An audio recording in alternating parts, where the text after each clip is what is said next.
ایک برابر ہے 10 کے، اور ایک برابر ہے 70 کے، اور ایک برابر ہے 700 کے، اور ایک برابر ہے 7,000 کے، اور ایک برابر ہے 70,000 کے. اسی ممبر پہ حدیث پڑھی تھی 18 سال پہلے. راہ خدا میں 1 درہم دے رہے ہو کسی عام آدمی کو، 10 گنا ثواب تو پکا پکا. ایک ہی شرط ہے جو آیت الکرسی کے فوراً بعد قرآن میں بتائی گئی ہے.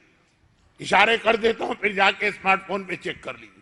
میری نسل کے لوگ باقاعدہ مصحف کو ہاتھ میں لے کر پورے احترام کے ساتھ چیک کیا کرتے ہیں. خیر، ایک 70 کے برابر کہا کہ اگر کسی مومن کو دیا وہ 1 درہم، اور ایک 700 کے برابر کہا کہ اگر کسی رشتہ دار کو دیا، اور ایک 70,000 کے برابر اگر والدین کو دیا، اور ایک 1,00,000 کے برابر ہے اگر کسی عالم دین کو دیا. تو اب نیکی، ہر نیکی عام آدمی سے کی جائے اس کا بھی ثواب کم سے کم 10 گنا تو ہے.